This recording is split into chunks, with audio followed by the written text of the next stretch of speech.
macaafa qulqulluu banadhaa Ermiyaas 31 lakkoofsa 1 akkas jedha. Waaqayyo dubbii isaa itti bufee ani yeroo sanatti gosa Israa'el hundumaaf Waaqayyo isaanii nan ta'a. Isaanis saba koo hin ta'u. Sabni warri billaa jalaa ba'an lafa onaa keessatti faara tolaadhaan in ilaalamu.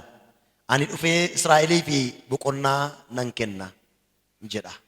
Ameen. Sadii. Ammas Waaqayyo fagootti anatti mul'ate saba kanaanii ani jaalala bara baraatiin si jaalladheera.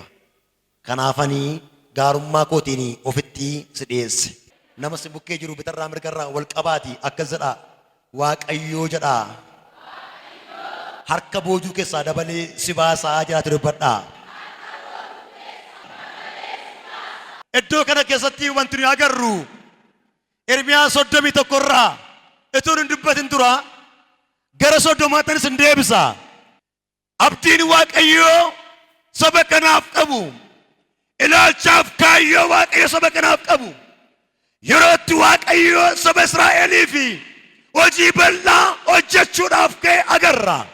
Namni tokko biyya isaa keessaa lammii isaarraa lafa isaarraa qabeenya isaarraa yeroo boojamu maaltaa yeroo ettanii namni hin boojame yeroo jennu mana isaa fuudhee hin deemu. Qabeenya isaa fuudhee hin deemu. Biqilaa isaa fuudhee hin deemu. Lubbuu isaa oolfachuudhaaf iddoo jirurraa ka'eetu gara biyya nagaa qabuutti baqata. Gama sanarraa ka'ee gama sanatti baqata. Gamni sun nagaa yoo dhabe, naannoon isaa nagaa yoo dhabe, bakki isaa nagaa yoo dhabe, achirraa ka'ee lubbuu isaa oolfachuudhaaf lubbuu isaa tokkitti baatee fiiga. Qotee bulaa beekamaa ta'uu danda'a ta'a. Qabeenyi isaa garuu biraa hafeera. Horii baay'ee horsiisa ta'a. Horiin isaa biraa hafaniiru. Qullaa isaa manaa ba'a. Wayyaa baay'ee qaba. Tokkitti waan uffatee fudhatee sokke. Maatii isaa duwwaa oolfachuudhaaf fiigee sokka. Maal ta'uuf? Of oolchuudhaaf. Mana isaa keessaa waan nyaatu baatee hin ba'u. Lubbuu isaaf lubbuu maatii isaa oolfachuudhaaf fiigee sokka. Abalu biran deemaa jedhee manaa ba'a miti. Ofan oolshaa jedhee manaa ba'a. Israa'el qe'ee isaa biyya isaa irraa boojame waan qabu hundumaa dhiisee waan qabu hundumaa lafa kaa'ee waan qabu hundumaa harcaasee waan qabu hundumaa gatee biyya ormaa jira. Sagaleen kun yeroo dubbatamu biyya ormaa keessatti namni boojamaa tokko jechuun akka garaasaa ta'uu hin danda'u. Biyya ormaa keessa jira waan ta'eef sa'aatii barbaade jiraachuu danda'u, sa'aatii barbaade hojjechuu danda'u, sa'aatii barbaade bahee galuu danda'u boojamaadha waan ta'eef. Namni hundumtuu ija maaliin ilaala? Ija ormummaan ilaala waan ta'eef. Sababiin isaa boojuuf dhaqe malee rakkatee dhaqe malee biyya isaa miti waan ta'eef. Waaqayyo dabalee ganama kana harka boojuu keessaa si baasa. Israa'el erga boojamee booddee jireenyi isaa baay'ee rakkateera. Jireenyi isaa baay'ee muddameera. Jireenyi isaa baay'ee gadi bu'eera. Akkas jedhe Waaqayyo. Ermiyaasiin kaasetu Waaqayyo dubbii isaa itti fufee jedha. Saba Israa'el hundumaaf. Saba Israa'el jechuun saba isaa hundumaaf. Ani Waaqayyo jedha. Abbaanan ta'aaf jedha. Maalan ta'aafi? Abbaanan ta'aaf. Soddoma irratti immoo dur dhiirri dhugumaan hin daare jedha. Isheen dubbachuu barbaade ture. Garuu miixatee ciriinsifachaa jira. Garuu miixatee boo'aa jira. Garuu miixatee gaddaa jira. Ani garuu jedhe Waaqayyo amma maalan godhaa? Isin ilaaluu nan jalqabe. Bakkatti dhiphattan, bakkatti rakkattan, bakkatti boossan, bakkatti gaddan gara keessaa maalan godhaa? Isin ilaaluu nan jalqaba. Namni hundumtuu kan waa gochuu danda'u erga ilaalee booddeedha. Erga ilaalee waa dubbata. Namni erga ilaalee booddee waa murteessa. Erga ilaalee booddee waa haasa'a. Erga ilaalee booddee jaaratti kennaa deema. Akka jedhe Waaqayyo isin ilaaluun jalqaba jedhe. Iddootti boojamta keessaa maalan godhaa? Isin ilaaluu nan jalqaba. Waaqayyo na ilaaluu jalqaba dubbadhaa. Ameen. Soddoma shanirraa Waaqayyo isin sodaanii fi naasuun akka jiru geenyerra nagaanis hin jiru jettaniittu. dhaggeeffadha mee iyyaafadhaati ilaala dhugumaan dhiirri da'uu hin danda'aree maaliif dhiirri hundinuu akka dubartii ciniinsifatu harka isaatiin dugda isaa qabataree maaliifis hundumti isaanii fuula baduree.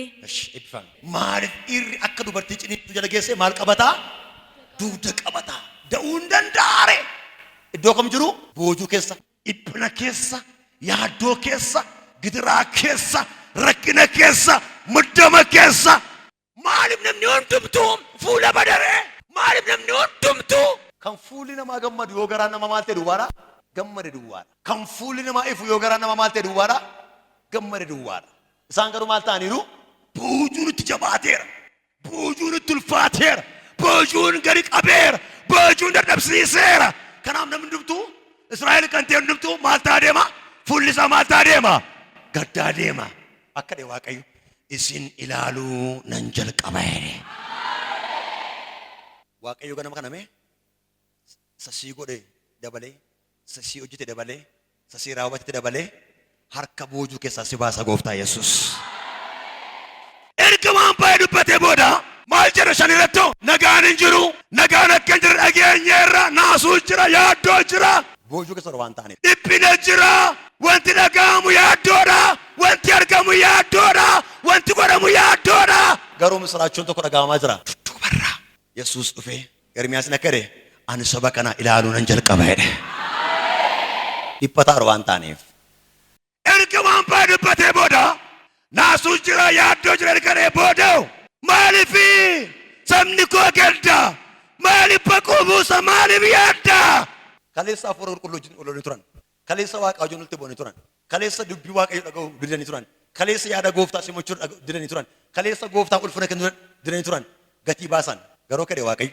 ergaa 30 guutummaa dubbatee booddee 31 akka dhe waaqayyo dubbii isaa itti fufee jedha ani yeroo sanatti gosa Israa'el hundumaaf waaqayyo isaanii nan ta'aaf tokko sabni warri billaa jalaa hafan du'a jalaa warra hafan dhiphina jalaa warra hafan baay'een isaanii du'aniiru boojuu kanaan kanaaf akka dhuun lamarratti sabni warri billaa jalaa hafan du'a jalaa warra hafan du'a jalaa warra hafan si jechuudha ana jechuudha dhiphina jalaa warra hafan ayyaana kana kaasee mul'ata kana kaasee anaan kaasee waaqayyo du'a jalaa warra hafan salphina jalaa warra hafan leeyyoo jalaa warra hafan lafa onaa keessatti faara tolaadhaan ani waaqayyo nan ilaalaa jedhe Yesuus haleluuyaa lafti isaan jiran onaadha bakki isaanii onaadha ani garuu faara tolaan nan ilaalee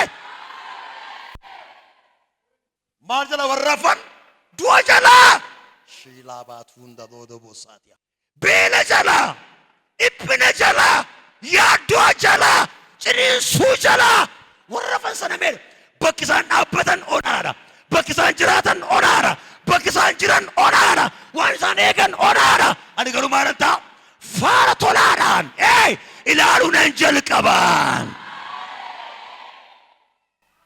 hin amantaa waaqayyo waan sii kenne irratti faara tolaan dabalee si ilaaluu jalqaba lafa onaa keessatti maalan godha faara tolaan maal gochuu jalqabara ilaaluu faara tolaadhaan laabaa yaatuu hunda dooda boosaatiya namni kan gaddee waa namaa kennu dura maal ta'etu dura maal nama godha rakkataa dhaadheetu waan qabutti laata garuu rakkina oolchuu danda'a yeroo sanaaf garuu maal ta'eera rakkina sana xinnoo ishatti fudhateera misraachoo waaqayyo dabalee bakka itti boojamtetu keessa si baasuu jalqaba waan ta'eef lammaffaa itti dabalee erga keessa booddee maayedha ani dhufee jedha lamarran ture kaleessa lamarraa ja'a irraa kaasan dubbise har'a moo kadhu ila kaleessa maal jedhe isin gidduu maalan ta'a nan jiraadhaa kan jedhu dubbadhe yeroo kana jaalala lamarraa ani dhufee Israa'elii fi ani maal ta'e dhufee ani maal ta'e dhufee fagoo dhaabbadhe moo dhufee ani dhufee Israa'elii maal godha boqonnaa nan kennaa fedhe Yesuus Kiristoos warra maal ta'e hin beeknee fi boqonnaa nagaa argee hin beekneef arganii hin beekan nagaa arganii hin beekan garuu maal jedhamtu ani dhufee ashi Israa'elii boqonnaa kennuu nan jalqabayee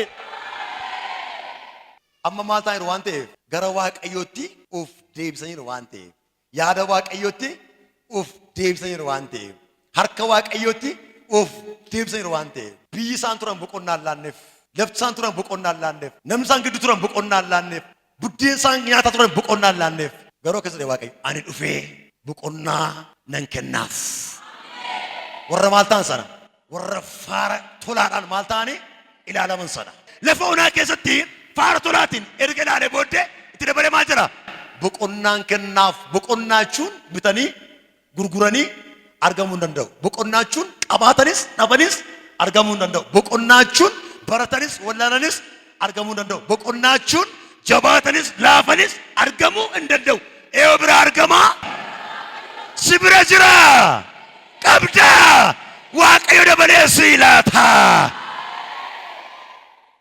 akka namaa miti waaqayyo kaleessa kan naan jettee namaaf nama ollolee namatti araarame yeroo beekan yookiin namatti araaramta yeroo beektan agartanii yeroo turtan kaleessa kan inti araaramuudha kaleessa kan naan jedhe wanti itti araaramuudha burraa karrayyuudha kana na godhe wanti itti araaramuudha waaqayyo garuume warra garsaatti deebi'an faara tolaan ilaala itti araarama haala isaanii mijeessa qabaa keessaa baasaa deema gaara dura isaanii jibsaa deema baaba isaanii walqixxeessaa deema hirruu isaanii guutaa deema kana wakkade ani dhufee Israa'elii fi maalin kennaa boqonnaa nam tokko harka isaa raasee har'aa booda waaqayyo dabalee boqonnaa ranaa kennaa dubbadhaa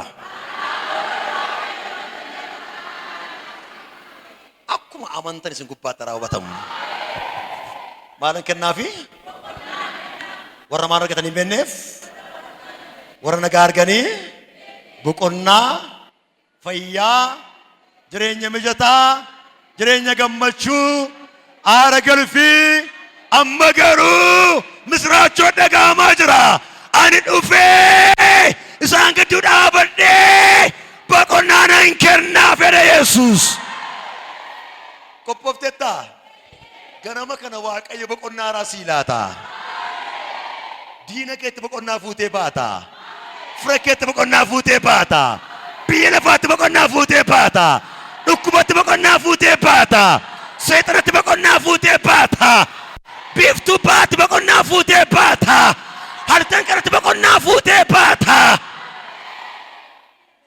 lakkoofsa dirraa ammas waaqayyo fagootti anatti mul'ate jedha maal ittiin jedhe saba kanaan ameen ammas waaqayyo fagoorra maal godhe anatti mul'ateera eeshennaani saba kanaan maal jedhi ani jaalala barabaraan jaalala irraa jaalala boritu tan jaalala barabaraan si jaalladheera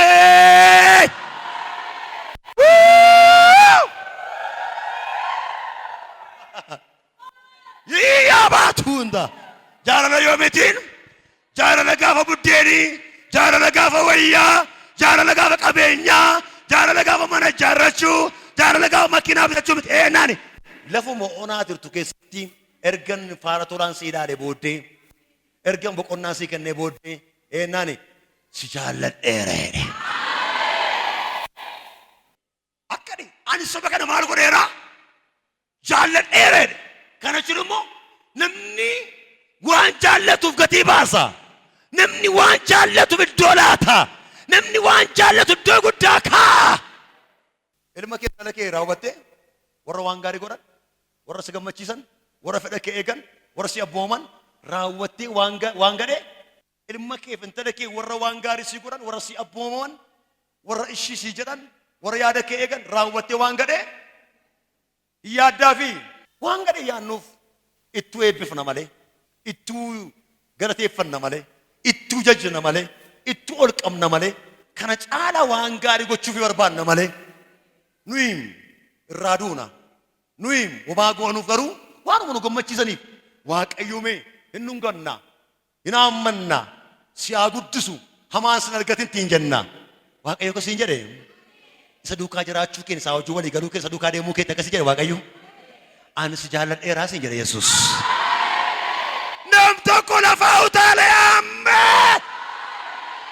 akkasiin jedhee Waaqayyo anis jaalladheera siin jedheere.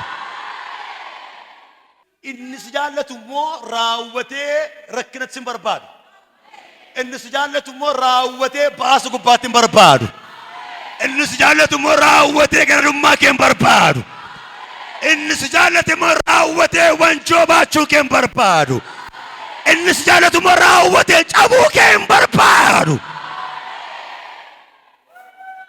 Maa jedha kanaafan jedhe gaarummaa kootiin ofitti si dhiyeesseera. Wanti fagootti humna qabu, wanti fagootti qabantu humna qaba moo waan dhiyootti qabantu humna qaba. Fagootti yoo qabde maal taata?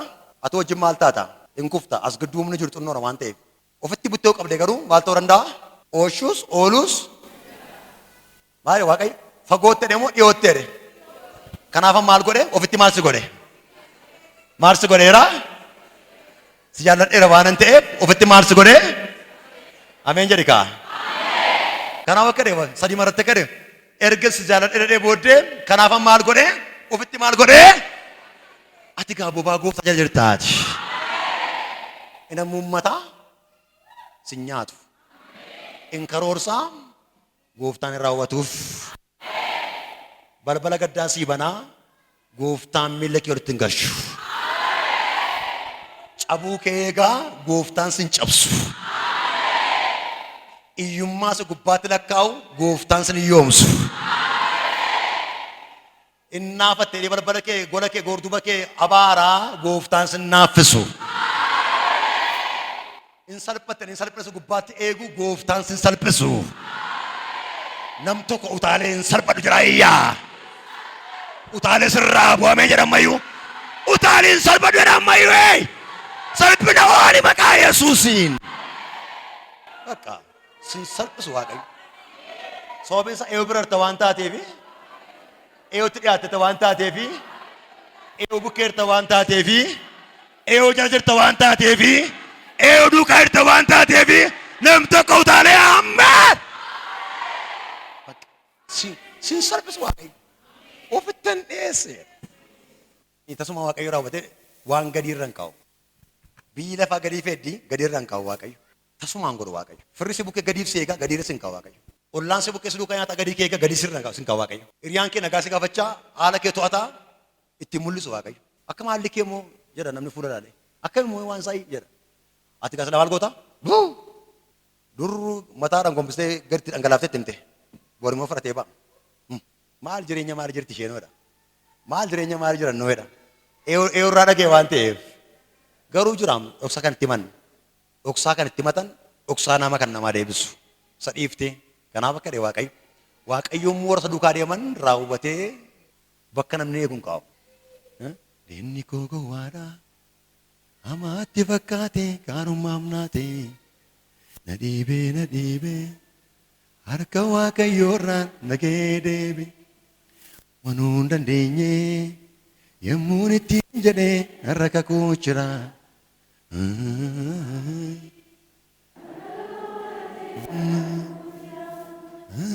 Gantee jalqabaaf dhuma koo eebboo maraanaftee gooftee. Erga ofitti dhiyeessee booda lakkoofsa afur ani deebisee sin ijaara. Ameen. Atis jabaattee hin dhaabbatta. Nam tokko utaalee ameen. Ani deebisee maalan godhaa? Sin ijaara. Atis jabaattee hin dhaabbatta. Atis jabaattee hin dhaabbatta. Boojuu keessaa si baasee si ijaara. Yommus jedha yaa durbee Israa'el dibbee kee fudhattee kaatee gammachuudhaan in sirbiteedha. In faarfattachuu sadhaa. Si gadee gadda darbe boojuu kee darbe harka boojuu keessan si baase eebba kee deebise nagaa kee deebise baquu kee ol waan qabeefi gadda kee dhaabbattee qalbii kee dhaabbattee leeyyoo kee dhaabbattee in faarfatta gooftaa Yesuus. Eewu jira dhugaadha. kanuma keetiyo maqaa Waaqayyoo si gubbaatti haa ta'u.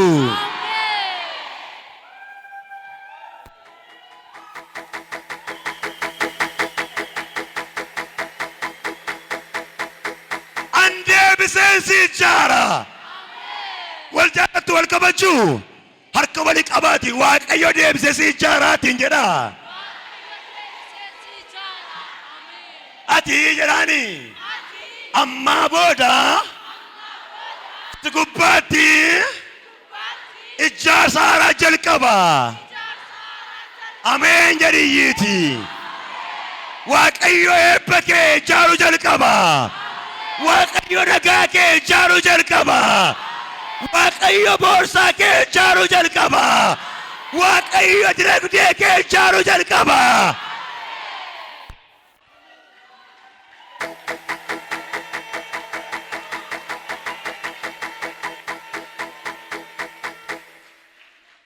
Sinichaar argee boodee sinichaar horiin dallaatti yeroo galtu maal gootu? Siree keenya biran bultu horiin tokko xaa'oo ishee barbaanna lama fincaan ishee immoo na ja'a yoo nuti urgoofte iyyuu na ja'a nuti titiisii immoo nufti raammoon nufti maariin nufti kanaan maal goona caala immoo hin barbaanna xaa'oo isaanii erga dallaa ijaaree booddee maalitti gashinaa bineensi yoo jiraate iyyuu nus ni eegna malee maaltu jira garuu akka arge hattuun yoo jiraatte maaltu jira dallaa bukkee moo yoo jira eegduu jira abbaa qabeenyaa jira dallaa keessa horii jira horiin dallaan horii malee horiin dallaa malee jiraachuu hin ijaarame jenna.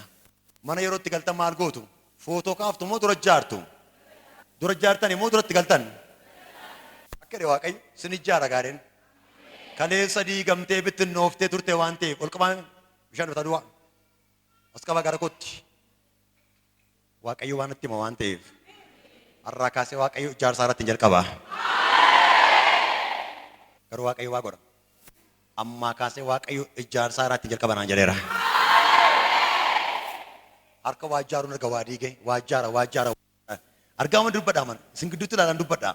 Maanni gooftaan naani dibata isaanii amma isaan qabate jedhan kanaan ijaarsa irratti jalqaba naan jedhee furru Waaqayyo. Ergasii booddee kadhe ergansi ijaaradhee booddee maadhee ati sin jabaatta ani maalan godha ani deebisee sin ijaaraa atis jabaattee erga ijaaramtee maal taata isuma harka keetiin ijaarte yeroo diigdu maal goota atti takkaatiin buqqiftu harkuma keen ijaarte harkuma keetiin gaafa buqqiftu maal goota dura maal goota hin laaffiftaa hin sochooftaa hin raaftaa sanaa booddee maal ta'a jabaatee maal ta'e waan ta'eef barruu kee ol qabadhu akkasiin jedhe Waaqayyo jabeesseen si dhaabaa siin jedheera. Dhukkuba irratti, seexana irratti, biyya lafaa irratti, hiyyummaa irratti, tosha irratti, abaarsa irratti, jalloota irratti Waaqayyo jabeessee si dhaabeera siin jedheera. Iyyaati ani jabaadheen dhaabbadha dubbadhaa. Akkuma dubbattetti abidda dana gidduu irratti dhufee ababa'u. Akkuma dubbattetti abidda dhufee sirratti qabu. Akkuma dubbatte abiddi Waaqayyo dhufee sirratti ababa'u.